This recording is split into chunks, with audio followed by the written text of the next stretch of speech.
1 João, capítulo 3, verso 21. Diz assim a santa palavra do Senhor: Amados, se o coração não nos acusar, temos confiança diante de Deus, e aquilo que pedimos dele recebemos, porque guardamos os seus mandamentos e fazemos diante dele o que lhe é agradável. Ora, o seu mandamento é este: que creiamos em o nome de seu Filho Jesus Cristo e nos amemos uns aos outros, segundo o mandamento que nos ordenou. E aquele que guarda os seus mandamentos permanece em Deus, e Deus nele. E nisto conhecemos que ele permanece em nós, pelo Espírito que nos deu. Vamos orar mais uma vez. Senhor Deus, nosso Pai, nos auxilia, Senhor, essa noite. Tem misericórdia de nós. Me ajuda a expor essa palavra, Senhor. Que Teu Santo Espírito possa nos conduzir pela Tua Santa Palavra, gravar a Tua Palavra em nossos corações e efetuar em nós o querer e realizar para cumprir essa palavra em nossas vidas. Tem misericórdia de nós, Senhor, e glorifica o nome do Teu Filho em nosso meio. É o que nós te pedimos em nome de Cristo Jesus. Amém. Irmãos, há 2 semanas atrás, nós retiramos as expressões de amor e ódio, e principalmente de amor, do discurso para a prática, né? Quando nós vimos a respeito de nisto conhecemos o amor, Cristo deu sua vida por nós, por isso nós devemos dar a nossa vida pelos nossos irmãos. E aí, do muito belo, muito legal, muito bacana disso, no campo das ideias, nós fomos para o campo prático, onde nós vimos que aquele que possui recursos desse mundo, ele não pode ver um irmão passando necessidade e não repartir o que tem para suprir essa necessidade. Então, no verso ainda 18, nós não devemos amar só de boca, não devemos amar somente com palavras, mesmo porque se o nosso amor ser só com palavras, ele é literalmente da boca para fora. O nosso amor ele tem que ser de verdade, o nosso amor tem que ser de fato, nosso amor tem que ser expresso por ações, por atividades, por obras, por algo que de fato signifique alguma coisa naquelas pessoas que estão precisando. E o mundo hoje precisa do nosso amor, o mundo hoje precisa do nosso testemunho, e os nossos irmãos muitas vezes precisam também dos nossos recursos, da divisão desses recursos. Na semana passada nós trabalhamos então os resultados deste amor, porque quando você para de falar e começa a agir e fazer com que esse amor que você diz ter, ele se materialize em ações, isso reflete em nossa vida como um testemunho. É uma daquelas provas que João estabelece. Quando nós obedecemos, quando amamos de fato e verdade, então nós conhecemos que somos da verdade, e assim nós asseguramos o nosso coração diante de Deus.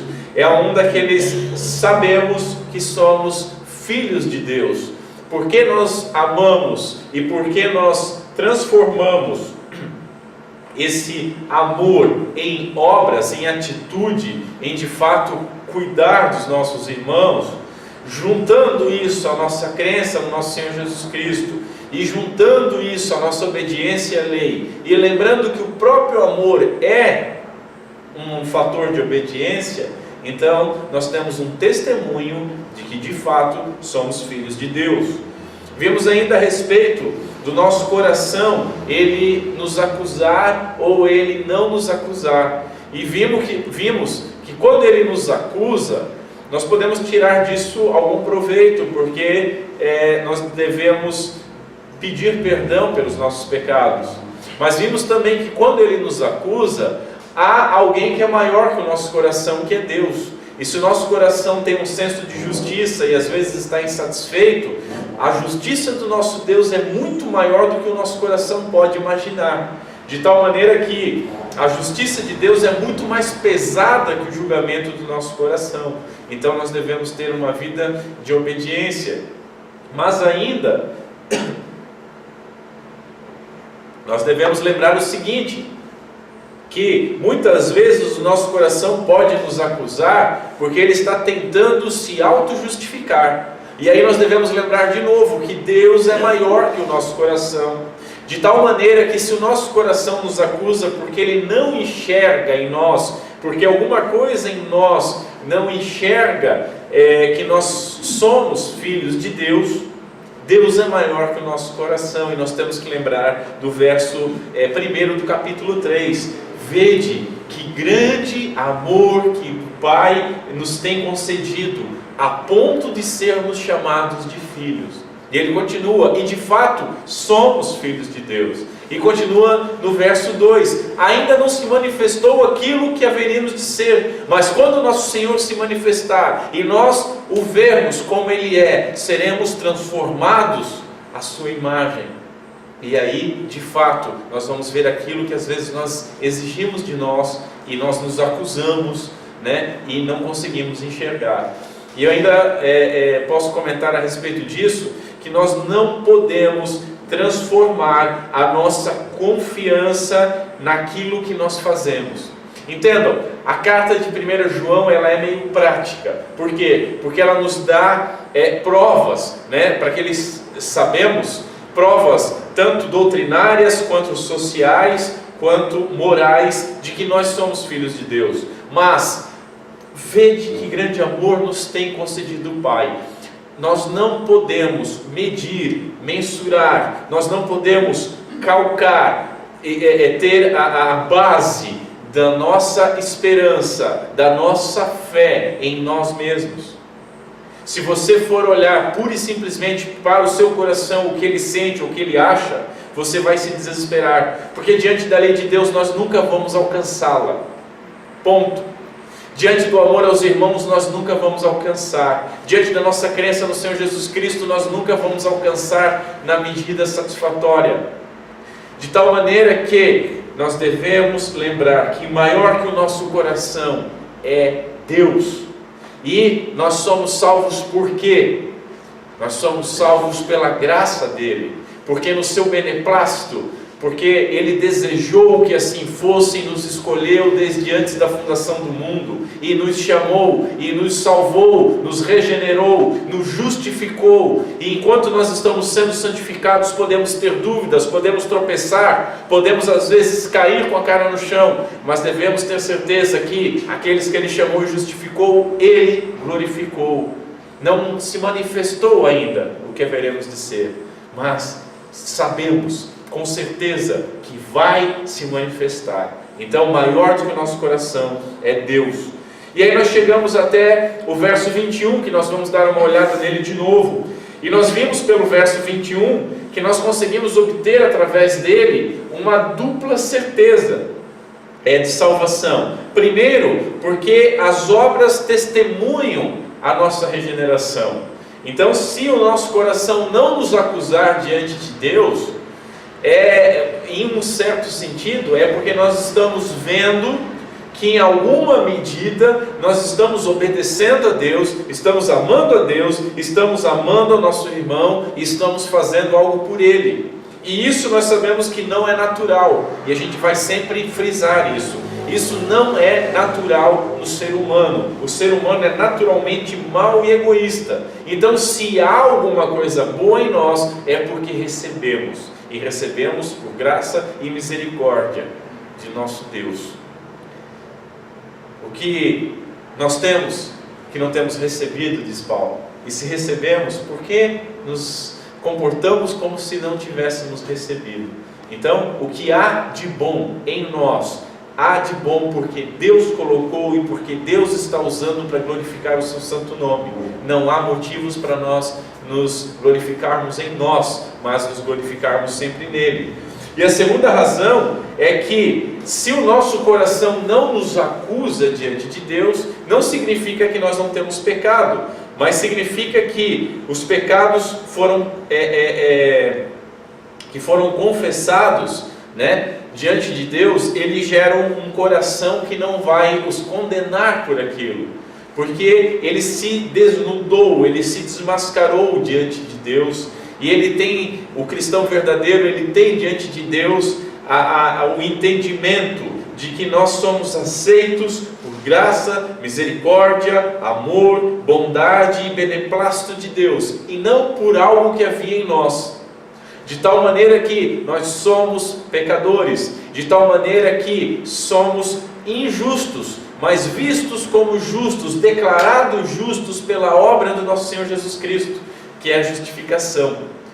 De tal maneira que podemos confessar os nossos pecados, mesmo porque é uma imbecilidade escondê-los de Deus. Como é que nós vamos esconder algo daquele que tudo conhece? Como é que nós vamos omitir algo daquele que conhece os nossos pensamentos antes ainda que eles se formem? Então, nós confessamos os nossos pecados. E ter um coração que não acusa diante de Deus é isso. É um coração pronto a confessar os pecados e buscar abandonar esses mesmos pecados. E não um coração que não tem pecado nenhum. Porque a própria Epístola de João já aponta que quem imagina isso é mentiroso. E quem imagina isso, pior do que ser mentiroso, faz de Deus mentiroso. Hoje então nós vamos rever esse verso 21 e a partir dele nós vamos fechar o capítulo 3, vamos até o verso 24. Deixa eu dar uma lida de novo no verso 21 e 22. Diz o seguinte: amados, se o coração não nos acusar, vírgula, temos confiança diante de Deus, ponto e vírgula. Então nós vamos para uma outra oração agora que está linkada com essa. Nós temos confiança diante de Deus. E aquilo que pedimos dele, recebemos. Quando o nosso coração não nos acusa, aquilo que nós pedimos dele, nós recebemos. Mas notem, vírgula, porque guardamos os seus mandamentos e fazemos diante dele o que lhe é agradável. Aqui, meus queridos irmãos, nós poderíamos facilmente dizer que, além da dupla certeza da salvação, agora nós temos uma garantia de que nós vamos ser ouvidos. Quando o nosso coração não nos acusa, além da dupla certeza de salvação, há uma certeza a mais, há uma terceira certeza que misericordiamente e gloriosamente nos é colocada em nosso coração, de que as nossas orações serão ouvidas. Porém, para não errar sobre isso, para não ir além do que o texto fala, nós devemos observar algumas coisas. Primeira coisa que nós devemos observar: Deus, Ele nos ouve quando o coração não nos acusa. Nós vimos que essas pessoas que o apóstolo chama de cristãos não são perfeitas, elas pecam. Isso tem que estar muito forte. Por que tem que estar forte isso?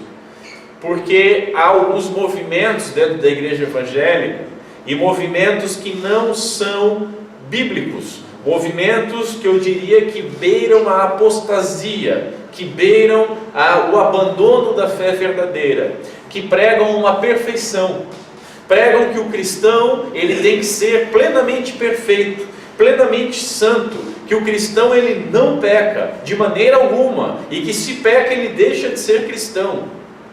Isso é um ensino absolutamente mentiroso. Não há verdade alguma nesse ensino.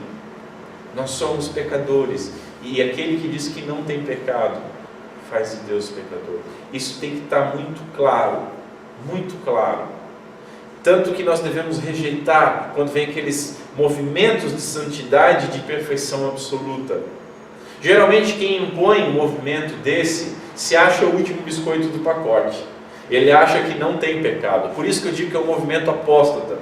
São pessoas que creem no seu próprio mérito, ou seja, não entram no reino, porque quem crê no seu próprio mérito não crê no mérito de Cristo, então já abandonou a Cristo.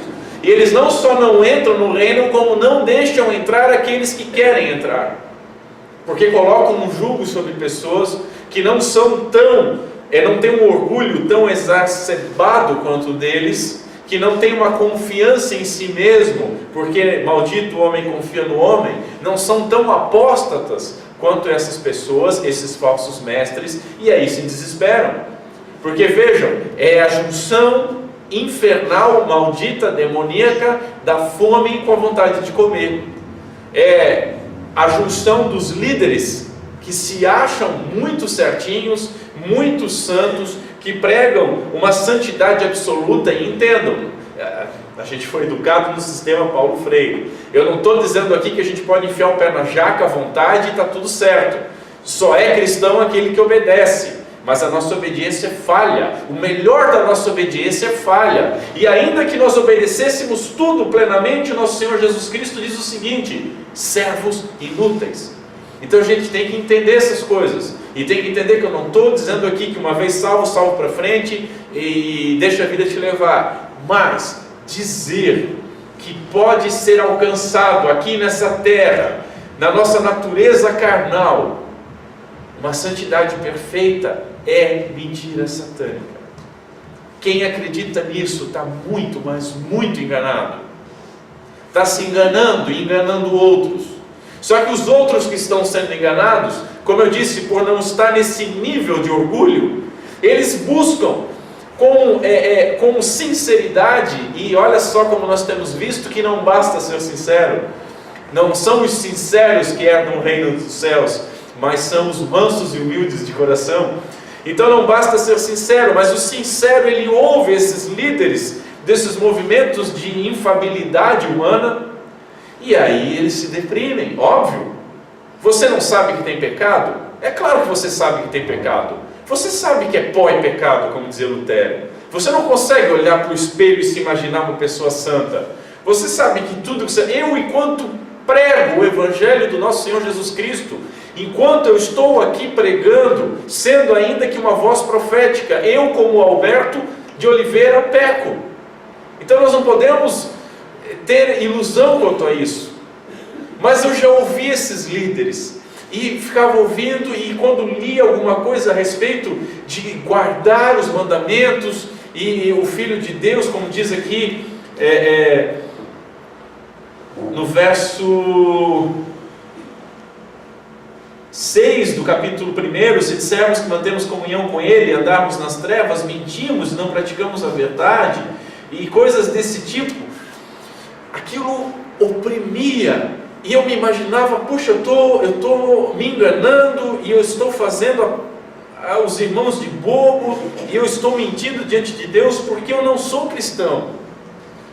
Não há como eu ser cristão.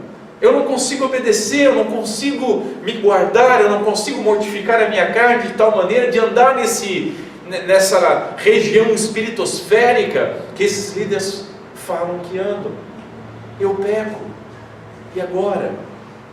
Então a gente não pode confundir essas coisas. A gente não pode seguir aqueles que não estão entrando e não estão deixando ninguém entrar. Nós não entramos no reino pela porta estreita, pelo caminho estreito, com justiça própria. A justiça própria seria como que uma mochila que nos impediria de entrar. Nós entramos através da justiça do nosso Senhor Jesus Cristo, atribuída a nós, por graça. E entendam, mais uma vez, tem que deixar bem claro, eu não estou dizendo aqui que você entra de qualquer jeito, só porque Jesus morreu pelos teus pecados e te declarou justo. Não é de qualquer jeito, mas é buscando, como diz o verso 3, e a si mesmo se purifica. Todo aquele que tem essa esperança de um dia não pecar mais, a si mesmo se purifica, assim como é puro nosso Senhor Jesus Cristo. Então, nós devemos ter muito claro que as pessoas que o apóstolo chama de cristãos, elas não são perfeitas, elas pecam, mas elas são pessoas que têm as suas consciências limpas. O que é ter uma consciência limpa? É dizer que não pecou, que não tem pecado algum? Não, é confessar os seus pecados. Uma consciência limpa é você estar diante de alguém e saber que esse alguém não tem absolutamente nada para te acusar que você já não falou. Eu gosto muito quando Charles Spurgeon diz que quando alguém xinga um cristão, o cristão deve pensar o seguinte: olha, ele não falou nem a metade do que eu sou, por que eu vou ficar triste? Por que eu vou ficar chateado? Se ele soubesse quem eu sou, ele estava falando mal ainda de mim. Nós somos tão orgulhosos que quando alguém diz alguma coisa de nós, a gente fica, nosso orgulho, a gente já quer se defender. Quando alguém diz que a gente não merece ser salvo, não sei disso. Perfeito, eu nunca mereci. Consciência tranquila, consciência limpa. Deus conhece o nosso sentar e o nosso levantar. Ele conhece tudo. Como a gente cansou já de falar aqui, Ele não olha o seu coração através das suas obras, mas as suas obras através do seu coração. Você pode estar rodeado de boas obras e ter um coração podre. Quando nós confessamos os nossos pecados, nós não temos medo. Nós não temos medo do dia que os pecados serão proclamados de cima dos telhados. Por quê? Porque a gente já sabe o que a gente é. A gente tem plena consciência do que a gente é. A gente está lutando contra isso. E a gente já declarou para Deus, diante dele: olha, Senhor, eu sou pecador, eu erro nisso, me perdoa, tem misericórdia de mim, eu pequei contra ti somente, lança para longe de mim a minha iniquidade, me fortalece para andar no teu caminho eterno, que o teu Santo Espírito veja se há em mim algum caminho mau e me conduza à tua luz. Se há alguma coisa a mais, já me mostra, porque é fácil nós pegarmos os pecados que nós mais, mas o orgulho é que vai gerando pecados, e às vezes até a sua confissão de pecado pode estar baseada em orgulho. Eu não sei quem assistiu o Advogado do Diabo, é um filme muito interessante para você ver, tirando algumas cenas de nudez que tem, principalmente no início, mas é um filme maravilhoso para ensinar alguma coisa. Vou contar um spoiler porque o filme é antigo, então quem não viu vai ver, mas já vai ver sabendo praticamente do final. Quando a pessoa entrega todos os seus pecados, e aí ela se enche de orgulho, e aí aparece por trás o ator que faz o diabo, dizendo assim: o orgulho é o meu pecado predileto. Porque a pessoa, ela tinha aberto, era uma pessoa que estava vivendo uma corrupção, e ela abriu tudo, ela perdeu tudo que tinha. Mas ela perde tudo, com o nariz empinado. Agora eu fiz o certo. E ela já errou de novo. Então, nós devemos pedir perdão pelos nossos pecados e pedir para que o Santo Espírito olhe, observe e nos instrua se há algum caminho mau ainda, para que nós peçamos perdão, para que a nossa consciência esteja tranquila diante de Deus, para que nós não nos enganemos e não busquemos enganar aquele que não pode ser enganado, e aí sim, o nosso coração não vai nos acusar diante dele. Confessar e buscar os seus pecados. Mas ainda para não errar a respeito de ter a garantia de ser ouvido na oração, nós devemos, em segundo lugar, guardar os mandamentos e amar os irmãos, fazer isso, mas lembrar que isso não é base de mérito, de maneira alguma. Foi ordenado, não há mérito algum, isso é obrigação. Como eu já falei essa noite, fazendo tudo isso, nós ainda somos servos inúteis, não fizemos nada mais do que foi mandado, não fizemos nada mais do que a nossa obrigação, não fizemos nada mais do que aquilo que a lei exige que um cristão faça. Então, a guarda dos mandamentos e o amor aos irmãos, que é guardar também o mandamento, não é base de mérito. A confiança na oração, ela não pode jamais estar baseada na nossa obra. E é isso que é ensinado em muitas comunidades. Em muitas comunidades você tem que fazer por merecer. Aí tem o subidor de monte, aí tem os frequentadores de vigília, aí tem os frequentadores de 7 semanas de corrente, aí tem aqueles caras que fazem para acontecer, tem aquelas pessoas que acham que Deus é um garçom e joga 10% numa cesta e acha que ele vai vir servir de bandeja o que a pessoa quer. Por quê? Porque confia no próprio mérito. E esse é o caminho que muitos vão. E o caminho que muitos vão é o caminho oposto do caminho estreito, é o caminho largo. Esse caminho que muitos vão, ele não passa por uma porta estreita, ele dá num abismo. O verso 22, ele traz duas verdades implícitas. E aquilo que pedimos dele recebemos, porque guardamos os seus mandamentos e fazemos diante dele o que lhe é agradável. Primeira, ninguém ama a Deus e os irmãos. Ninguém que ama a Deus e os irmãos tem uma prática e um culto sincero se não possuir fé. Hebreus nos ensina que sem fé é impossível agradar a Deus. O verso 23 diz: olha, o seu mandamento é este, e a gente vai falar sobre isso. O seu mandamento está no singular, e a gente vai trabalhar um pouco sobre isso mais à frente. O seu mandamento é esse, que creiamos em o nome do seu Filho, Jesus Cristo. Ora, sem fé é impossível agradar a Deus, nós temos que crer em Cristo Jesus. Agora, como se dá isso relacionado com o verso 22, que está falando em guardar os mandamentos no plural, e fazer diante dele o que é agradável? Se dá da seguinte maneira: se você não tem fé em Deus, você não vai obedecer. É simples. Porque você não pode obedecer aquilo que você não tem fé. Você pode até fazer as coisas, mas Paulo nos diz que tudo que é feito sem fé é pecado. A gente não linka os versos. A gente olha para um verso e isola ele e retira uma verdade dali. Mas nós não devemos fazer isso. Nós devemos olhar todos os versos que falam dos mesmos assuntos. Tudo que é feito sem fé é pecado. Sem fé é impossível agradar a Deus. O seu mandamento é esse, que creamos no seu Filho. A partir disso, nós estamos estudando os 10 mandamentos. De tal maneira que amar a Deus sobre todas as coisas está envolvido nos 4 primeiros mandamentos. Não ter outro Deus diante dele. Cultuá-lo da maneira que ele exige que seja cultuado, sem um ídolo físico, sem um ídolo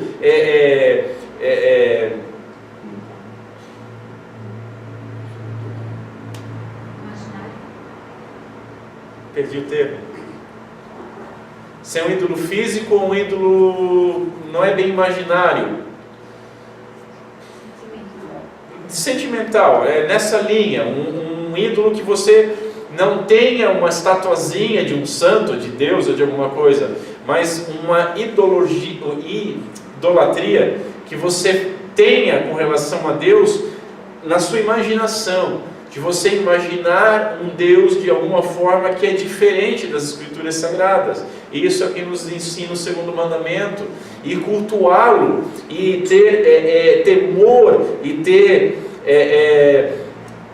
cultuá-lo com um viés de solenidade, de gravidade, de respeito do seu nome, porque significa exatamente o que ele é, e guardar os seus mandamentos, inclusive o seu descanso. Isso tudo está na primeira tábua, que é amar a Deus sobre todas as coisas, no resumo, nosso Senhor Jesus Cristo.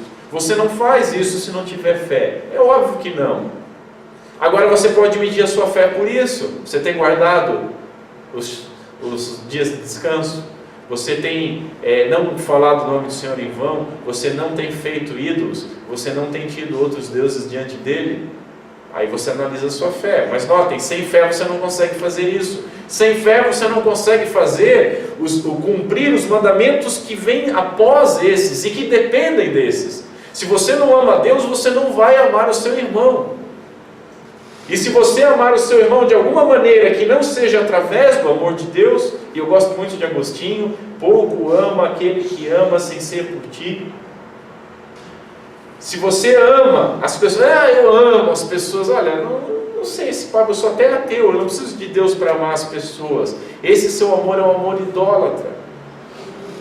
É um amor baseado simplesmente na criatura. Nós devemos amar as criaturas, porque são criaturas de Deus e porque Deus nos mandou amá-la. E só conseguimos amá-la da maneira que diz aqui o verso 16: nisto conhecemos o verdadeiro amor, de estar apto a entregar a vida pelo irmão, porque o nosso Senhor Jesus Cristo entregou a vida por nós.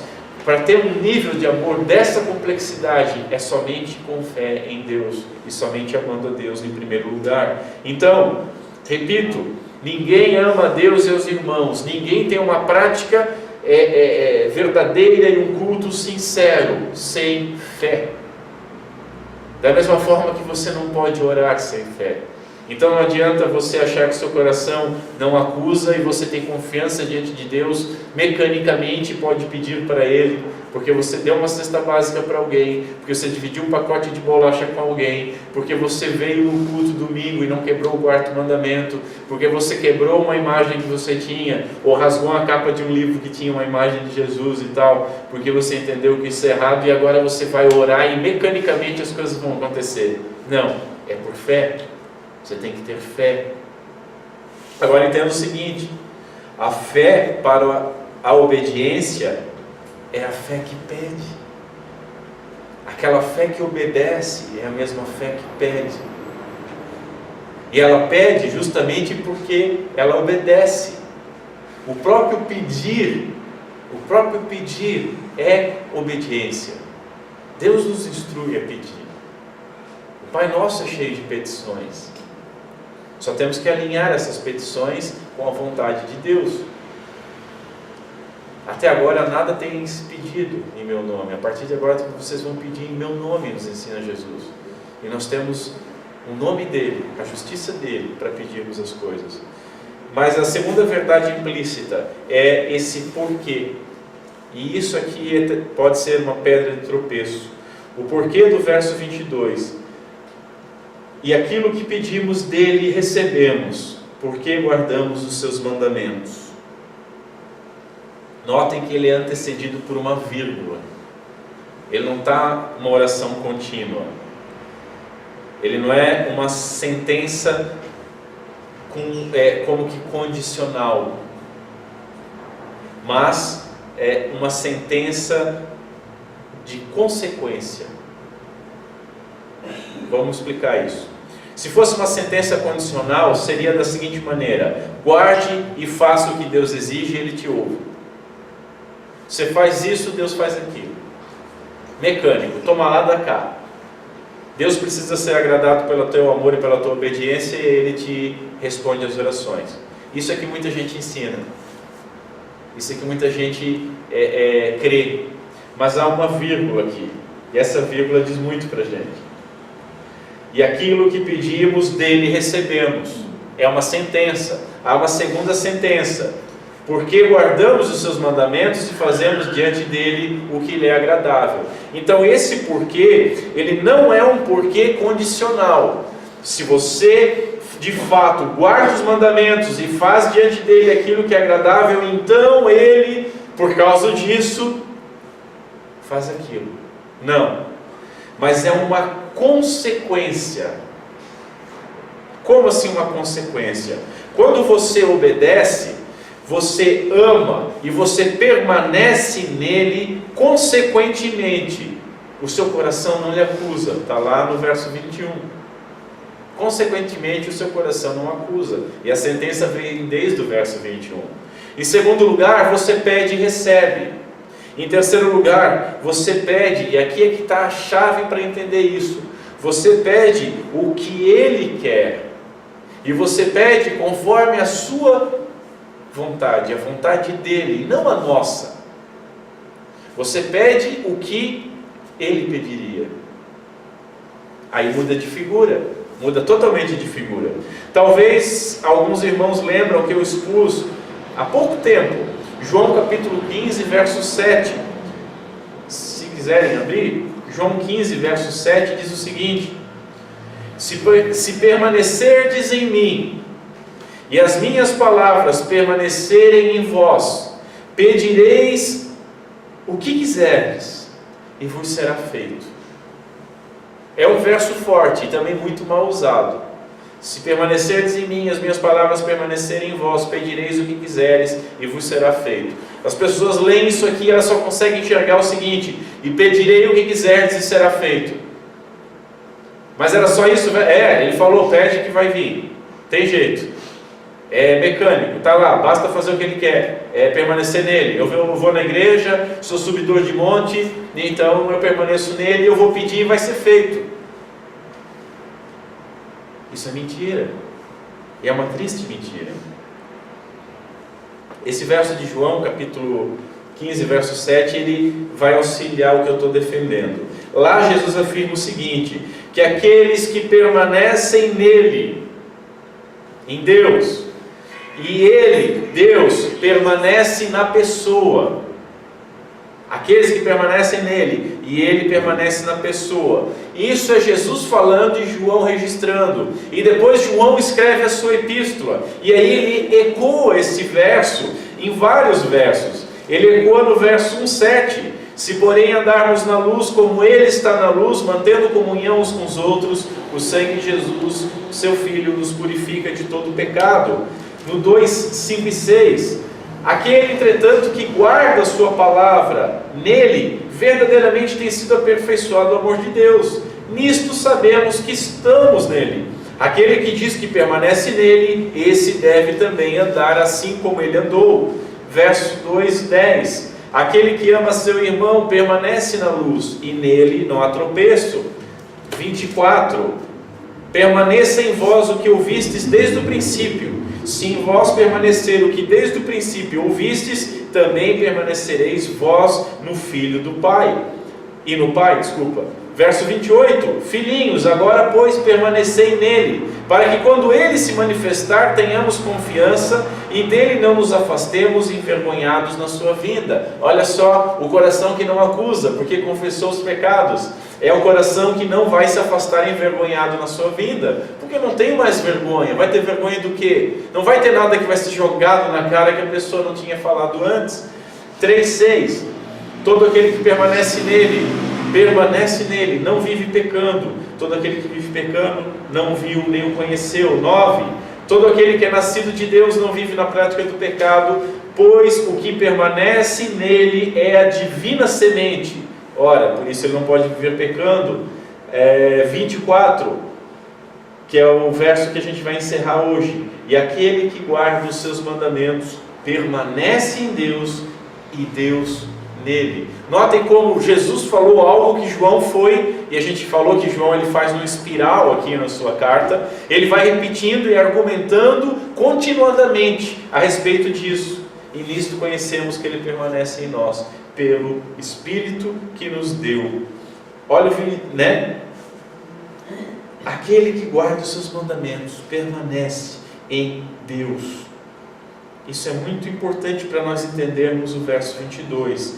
Lá ainda, em João 15, 7, Jesus fala sobre as suas palavras permanecerem na pessoa como suas ordenanças.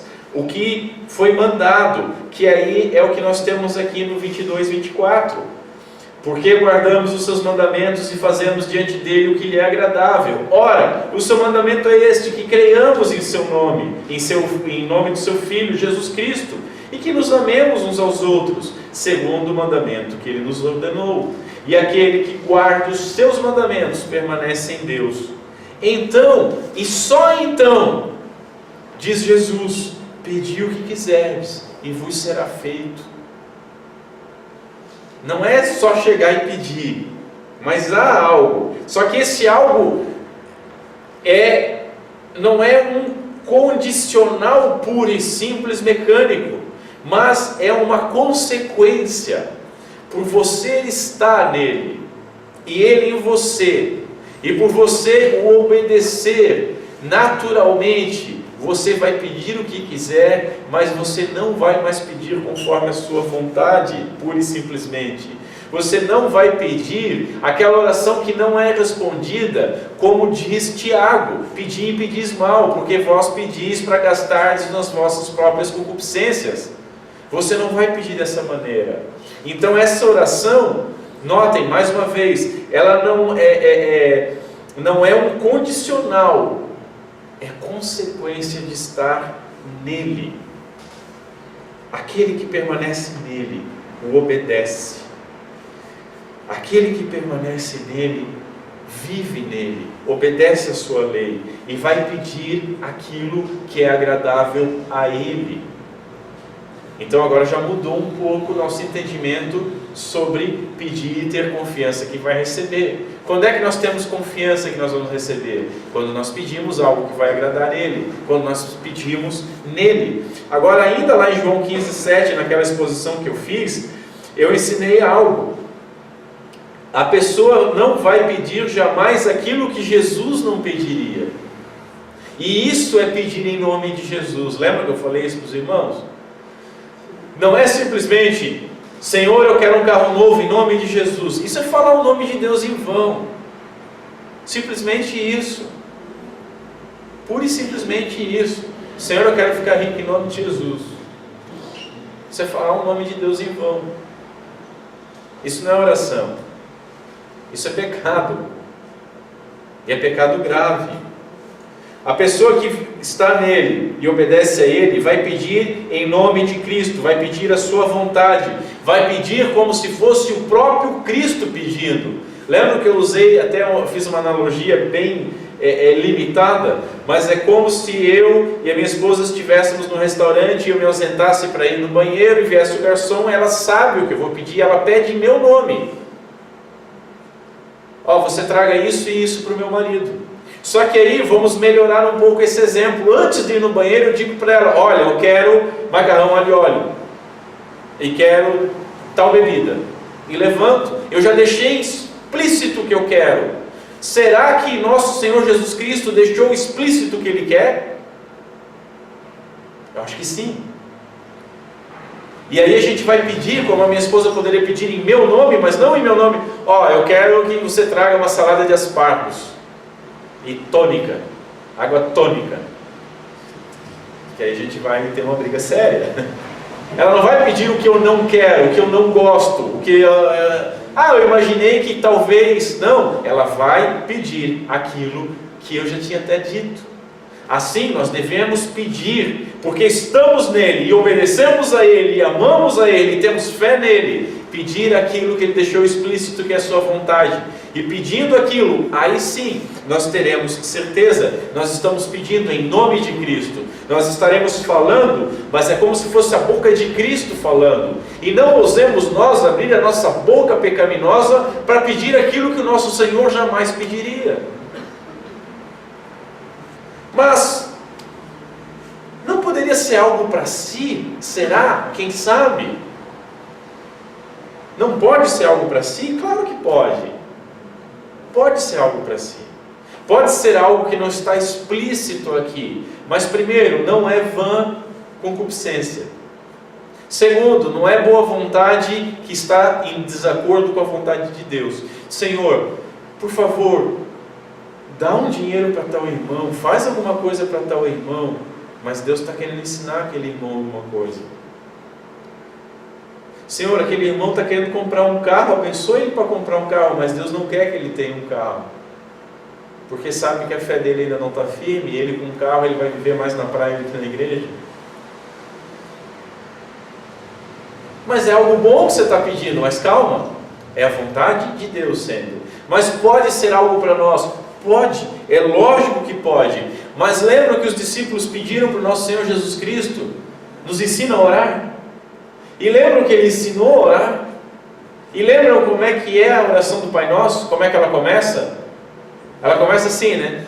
Pão nosso de cada dia nos dai hoje, santificado seja o teu nome, venha a nós. Não, ela tem uma ordem. E muitas vezes as nossas orações elas podiam até parar com a glorificação do nome do Senhor. Mas nós vamos muito mais com lista de compras diante do nosso Deus, com motivos de louvor e adoração. Ele parece às vezes uma lâmpada mesmo, que a gente vai lá, dá uma esfregada, sai um gênio e a gente pede o que quer. Pelo menos a gente faz isso. Isso é quebrar o segundo mandamento, e o primeiro, e o terceiro, e o quarto. e o quinto, e o sexto, e o sétimo, e todos. Seja o teu nome santificado, a primeira coisa. Você já pediu que o nome do Senhor seja santificado na sua comunidade, na sua casa, na sua família, na sua cidade? Venha a nós o teu reino. Você já pediu para que o reino venha? Que o reinado de Deus esteja entre nós? Seja feita a tua vontade. Você começa pedindo a sua oração que seja feita a vontade dele, e depois você coloca a sua assim, até meio, olha Senhor, qualquer coisa aí, olha, é a sua vontade, e me perdoa por expressar a minha. E aí sim, o pão nosso de cada dia nos dá hoje. Notem, nós podemos pedir algo para nós, mas nós temos que entender algumas coisas. Portanto, e tudo isso nós devemos pedir em nome de Cristo, como se fosse Ele. Portanto, o mérito é de Cristo. A mediação na oração é através do nosso Senhor Jesus Cristo. É o nosso Senhor Jesus Cristo e a sua mediação que nos fazem ser ouvidos. Não é nós. Não é pura e simplesmente a nossa obediência. Entenderam agora o lance do condicional e consequência? Não é você obedecer e fazer coisas agradáveis diante dele, e aí você pede o que quiser e está feito. Não é uma mecânica assim. Mas quando você obedece, e quando você está buscando fazer o que é agradável diante dele, aí você vai pedir conforme a vontade dele, e aí você tem certeza que vai ser ouvido. Amém? Ó, fiz de novo o erro da pergunta. Amém? Isso é verdade? Amados, então vamos ler de novo. Amados, se o coração não nos acusar, temos confiança diante de Deus agora, sabendo que aquilo que pedimos dele, recebemos, porque guardamos os seus mandamentos e fazemos diante dele aquilo que é agradável. Nós estamos vivendo para ele, vivendo para a sua glória, buscando a sua glória e obedecendo. Então a nossa oração vai ser conforme a sua vontade. Por quê? Porque tudo isso prova que nós somos cristãos, e a nossa oração não vai ser para a concupiscência da nossa carne, não vai ser para a nossa corrupção, mas vai ser para a honra e glória do nosso Deus. O verso 23 diz o seguinte, ele ainda nos diz algo grandioso. Ora, o seu mandamento é este, que creamos em o nome do seu Filho Jesus Cristo e nos amemos uns aos outros, segundo o mandamento que nos ordenou. E aí depois ele fala no verso 24 sobre os seus mandamentos. Tiago nos ensina algo paralelo aqui muito interessante. Tiago nos ensina que se nós tropeçarmos num mandamento, numa vírgula da lei, nós nos transformamos em culpados, em réus de toda a lei. Isso nos ensina algo. A lei é uma só. A lei é uma só. Existe uma lei, para nós, válida, a lei moral. Lembra os 3 usos da lei, né? A lei cerimonial, civil. Não vivemos mais numa teocracia, não estamos mais em Israel, não há mais o templo, nosso Salvador veio, o sumo sacerdote, o Cordeiro de Deus, então aquilo foi abolido, mas a lei moral continua para nós, e a lei é uma só. O verso aqui fala, o seu mandamento. Vocês lembram que João, ele registra Jesus falando, as pessoas perguntando sobre obras, que obras que nós deveriam fazer, e ele diz qual é a obra? Lembram disso? Crer em Jesus Cristo, crer em mim, que o Pai enviou. É um mandamento, é o primeiro mandamento, porque esse mandamento está na primeira tábua da lei, está na segunda tábua da lei. Os mandamentos, todos, eles estão ligados. João ele vai trabalhando de uma forma espiral, e como a própria lei exige, amar aos irmãos sem amar a Deus é um pecado, é um amor falso. Portanto, as 2 tábuas da lei, todos os mandamentos que foram dados por Deus, eles estão, cada mandamento interligado com o outro, formando um corpo só, uma só lei. Eles estão interligados e são interdependentes, um depende do outro, tanto que tropeçar num derruba todos os outros, e nos é exigido o cumprimento deles todos, não para a salvação, e sabendo que nós estamos absolvidos da maldição da quebra dessa lei, mas nos é exigido como uma lei moral, uma lei verdadeira, uma lei santa, que nos aponta para Cristo Jesus e nos faz sermos mais semelhantes ao nosso Senhor Jesus Cristo. E o verso 24 ainda nos dá mais um motivo de segurança. Olha a parte B do verso. E nisto conhecemos que Ele permanece em nós, pelo Espírito que nos deu. Como Paulo afirmou em Romanos, o Espírito Santo, ele testemunha com o nosso espírito que nós somos de fato filhos de Deus. O Espírito Santo de Deus testemunha com o nosso espírito que somos filhos. É através da iluminação do Espírito Santo que nós conseguimos ler o verso 3:1. Vede que grande amor nos tem concedido ao Pai, ao ponto de sermos chamados filhos de Deus, e de fato somos. É o Espírito Santo de Deus que faz com que esse verso tenha vida em nós. Nós só conseguimos crer, porque a fé mesmo é um dom. Nós conseguimos crer porque o Espírito Santo testifica com o nosso espírito, porque Ele permanece em nós. É o Espírito que nos deu, Deus nos deu, está em nós. Eu concordo com Calvino quando ele afirma que aqui isso transparece quando o Espírito Santo ele lidera e ele governa a nossa vida. Nós sabemos que o Espírito está em nós quando ele está governando as nossas atitudes, governando a nossa obediência, governando o nosso amor. Lembra aquilo que eu falei lá no início? O amor e a prática de boas obras é antinatural, é sobrenatural. E isso é uma prova de que o Espírito Santo que Ele nos deu está em nós. Da mesma forma como crer na palavra de Deus. Qual é a prova que nós temos que a palavra de Deus é a palavra de Deus? A Bíblia é autoprobatória. Ela não aceita um testemunho externo. E tudo que é autoprobatório acaba sendo problemático, porque você aceita ou não aceita. Por que nós aceitamos? Por que nós cremos? Porque nós somos bons? Porque nós somos mais inteligentes? Porque é alguma coisa em nós? Não! Já falei hoje também. O que nós temos, que não temos recebido.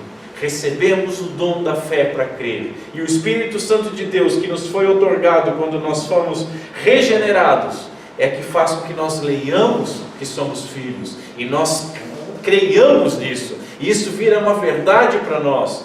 Inabalável. Inabalável. Ora, não é natural aqueles nascidos mortos em delitos e pecados, nascidos como filhos da ira, como filhos de Adão. Não é natural a eles amar a Deus e amar os seus irmãos. Não é normal obedecer a Deus e amar os seus irmãos. De modo que toda boa obra que porventura façamos e devemos fazer, toda boa obra procede da graça do Espírito Santo de Deus atuando em nós. Ele que efetua o querer e o realizar em nossa vida. O Espírito Santo, ele nos capacita a fazermos essas obras. Essas obras e o praticar dessas obras, isso não é alcançado pela nossa força pura e simplesmente. E alcançar essas obras, fazer essas obras, não é justiça nossa, mas é ação graciosa do Espírito Santo de Deus. Portanto, quando nós observamos a lei, nós sabemos que somos filhos de Deus. Quando nós cremos em Jesus, nós sabemos que somos filhos de Deus. Quando amamos a Deus, nós sabemos que somos filhos de Deus. Quando amamos aos nossos irmãos e repartimos os nossos recursos com eles, sabemos que somos filhos de Deus. Do modo que, por este motivo, nós podemos descansar nele, ainda que nós tenhamos imperfeições. E quando as imperfeições baterem a nossa porta, aí nós devemos lembrar, para fechar o capítulo 3, do verso 2 e do verso 3. Amados, agora somos filhos de Deus. Se há algo em nós, daquilo tudo que nós falamos essa noite, nós somos filhos de Deus, mas ainda não se manifestou o que haveremos de ser. Sabemos que quando Ele se manifestar, seremos semelhantes a Ele. Seremos semelhantes, porque haveremos de vê-lo como Ele é. E aí seremos semelhantes. E aí, até então, o que nós fazemos? A si mesmo se purifica. Todos, porque nele tem essa esperança, assim como ele é puro. Amém? Vamos ficar em pé. Eu não consigo perder o amém como pergunta. Nós vamos fazer um culto aqui de metal para me dar um choque cada vez que eu falar isso. Mas os irmãos vão me ajudar. A gente não está perfeito ainda.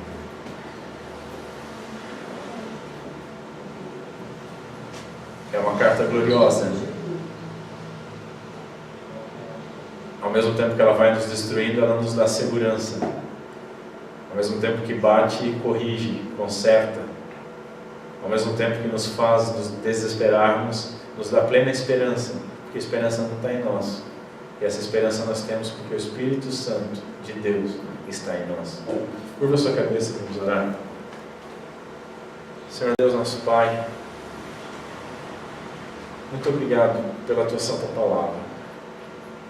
Nós possamos entender, Senhor, e de uma vez por todas, ainda que busquemos com todas as nossas forças e dependendo da ação do Teu Santo Espírito, aqueles pecados que nós cometemos, e infelizmente nós continuamos cometendo, que nós possamos confessá-los, Senhor, sempre o mais rápido possível, não esconder, não reter, e buscar com todas as nossas forças e buscar em Ti, buscar no Espírito Santo de Deus a energia para abandonar esses pecados, de modo que nós não nos envergonhamos diante de Ti e o nosso coração não nos acuse.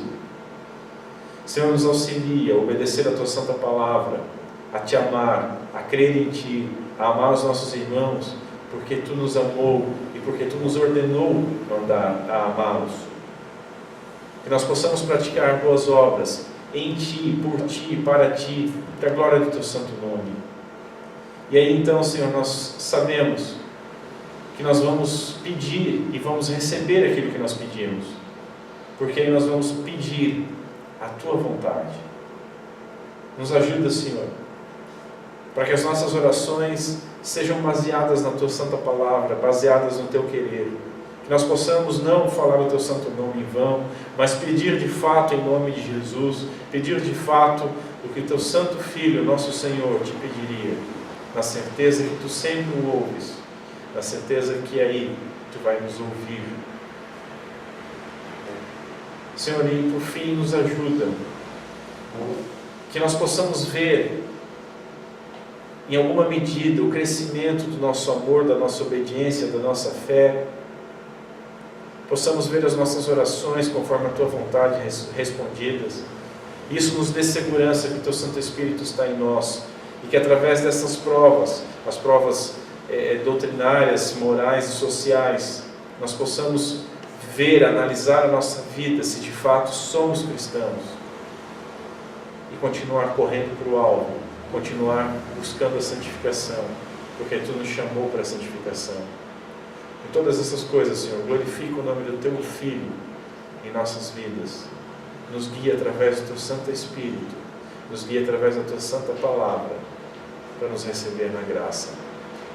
Nós pedimos essas coisas em nome de Cristo Jesus. Amém e amém.